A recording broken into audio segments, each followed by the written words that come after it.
Hi everyone! Welcome back sa aking video. Gusto ko lang muna mag-thank you sa lahat ng nagsusubscribe po ng aking YouTube channel. Alam nyo din na direct supplier ako dun sa Ongpin. So, yung aking talagang legit Facebook page and Facebook shop is yung R&R Gold Collections.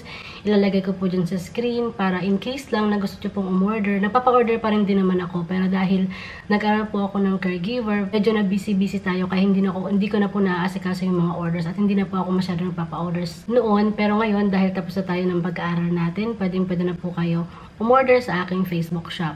Pero ngayon, medyo nakakalungkot lang kasi nga ginagamit ng ibang mga tao or ibang nagsasamantala para makapag-scam ng mga viewers natin dito sa video or sa mga, syempre kasi napapanood nyo ako dito sa YouTube.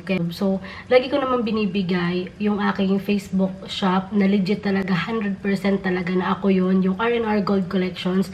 Nilalagay ko naman po sa description ng video na to yung link kung saan kayo pupunta, kung saan kayo pwede umorder. Pero nung nag-aaral nga ako ng caregiver, hindi po ako nakapag-asikaso, and then nagbibigay po ako ng legit suppliers na pinupuntahan ko po sa Ongpin para in case lang na kung hindi kayo maka-order sa akin, kahit pa paano, mapupuntahan nyo yung mga legit supplier na mabibigay ko doon sa Ongpin, diba? Lagi ko pong minimension yung Mirage, yung King's Gold, yung Golden Zyga, at Asia Angels, yun, binigay ko yun nung previous vlog ko kung naaalala nyo po. Sana doon kayo pumunta. Marami pa pong mga suppliers doon sa Ongpin na pwede nyo pong puntahan. Kaya nga hanggat maaari, lagi ko pong ina-advise sa inyo na pupunta kayo doon sa mismong Gold Chinatown, doon sa pinupuntahan ko, para makasigurado talaga kayo na hindi kayo ma-scam. Kaya sa mga dati kong pong subscribers, alam na po nila yung pinupuntahan nila. Minsan po may nagko-comment na nakabili po sila talaga ng mga real gold and authentic wedding ring. Kasi karamihan pala sa atin, naghahanap po ng mga wedding ring. Pinapakita ko po yan sa mga previous vlog ko. Kaya kung sa mga magsusubscribe pa lang, makikita nyo po yung mga posted video ko tungkol sa mga wedding ring. Tanong ng mga wedding ring, isisingit ko lang to kasi marami nga nagtatanong about dyan. Makakabili na kayo for 10,000 to 15,000 couple ring na yon sa mga wedding ring, or basta mga couple ring, 10 to 15,000 po, makakabili na po kayo ng ganong kagagandang mga style ng wedding ring. Kung binanggit ko pong scammer or user po ng aking itsura, kasi nga po, ay hindi naman pwede na gagamitin nyo lang yung aking picture, or kasi syempre, nagbebenta po kayo ng Saudi gold. Nagbebenta din po ako ng gold. Hindi nyo po pwedeng gamitin yung itsura ko, lalong-lalo na pagdating sa mga negosyo ninyo. Dahil kapag nagka-problema po kayo, ako po yung madadamay dyan kasi ako yung minomodel nyo sa profile picture nyo. Hindi naman pwede yun kasi hindi naman kayo nagpaalam, and then wala naman kayong any consent na nag-approve ako sa gusto nyong mangyari, or i-post yung profile picture ko doon, or kahit anong image ko, hindi kayo pwede mag-post kasi bawal na bawal yan dahil cybercrime na siya.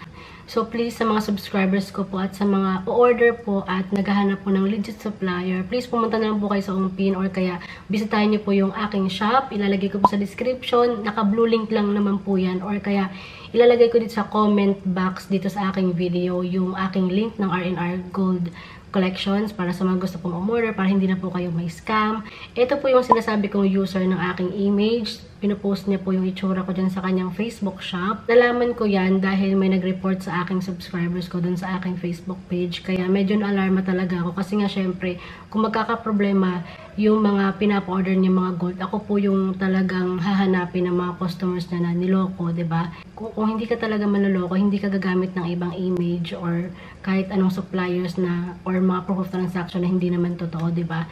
So, gumamit ka na lang ng sarili mong image kung talagang legit supplier ka. Wag na lang yung kahit anong image ko kasi hindi nyo po pwedeng gamitin yan. Yung lagi kong ina-update sa inyo kasi nga, inuulit ko po, yung program kasi dun sa Ongpin, minsan next month 3,200, minsan nagiging 3,100 pesos, minsan 3,150 pesos. So, mas maganda na buwan-buwan talaga tayo nag-upload ng mga updated program dun sa Ongpin kasi nga paiba-iba sila ng taas sa market. Siyempre, kapag mataas yung sa marketplace, mataas din yung bentahan dyan sa mga pwesto sa Ongpin. So, again, yung mga binibigay ko pong supplier, as in talagang quality talaga yung gold nila at hindi po kayo may scam dahil most trusted supplier yan sa Gold Chinatown. Clear ko lang po, sa mga gusto pong umorder sa R&R Gold Collections, kung 3,200 pesos po yung per gram po sa Mirage or sa Ongpin, dun sa pinagkukuhanan ko, yung program ko naman po, 3,300 to 3,350 pesos po. Kasi syempre nag-e-effort tayo pumunta doon, kahit paano, dumadagdag din po ako ng tubo para sa akin. No, sa mga hindi po makakapunta dahil sa malayo kayo, nasa province kayo, nasa abroad kayo, nag-ship din po ako worldwide, nag-ship din po ako sa US, nag-ship din po ako sa Malaysia, or kahit sa ang customers na gusto na lang ipaship po yung kanilang items, nag-ship po talaga ako. So, sa mga natatanong po kung magkano po yung mga bangles, katulad po nito, itong bangle na to, iba't iba din po kasi yung sizes and yung gramo ng mga bangle na pinapakita ko ngayon. So, nakadepende po kasi iba't iba po kasi yung design yan. And then, sa mga clover po na naghahanap or VCA or inspired VCA na necklace na katulad nito, price range po nila nasa 4,999 hanggang 5,500 pesos po. Depende po sa per gram. Kasi karamihan kasi nagbebenta ng mga clover or VCA po, medyo may kamahalan siya kasi madalas siyang nabebenta ng per piece. So yun nga, yung mga price range ng mga clover necklace na mga inspired VCA po, nasa 4,999 hanggang 5,500 pesos. Depende po syempre sa chain na gagamitin or display na partner ng clover na to. And then sa mga bangle naman, price range po nasa 15,000 hanggang 35,000 pesos po. Kapag may mga real diamond siyang kasama, syempre yung mga prices niya nasa 150 hanggang 250,000 pesos po. Minsan yung mga customers po na naghahanap po ng mga bangle na katulad nito at hindi naman po kakapalan yung gramo or kakapalan na bangle, meron pong tinatawag na lightweight. Yung lightweight po, meron pong 5 grams to 6 grams to 7 grams. Kumbaga, yung price range po ng mga lightweight na yon nasa 10,000 and above po. Nakadepende po sa budget ninyo kung ano din yung kaya ng bulsa natin. Syempre dun tayo, 'di ba? Pero kung may budget naman, why not, 'di ba, na bumili tayo ng mga bangle na talagang deserve natin na magkaroon. Ay, kailangan at deserve po tayo magkaroon ng ganitong kagandang bangle. Kung talagang pinag-iipunan talaga natin yung favorite nating makuha, di ba? Pag-iipunan talaga natin yan. Why not na bumili tayo ng mabigat para kapag sinanla nyo, di ba? In case of emergency, masasanla nyo din kaagad yan.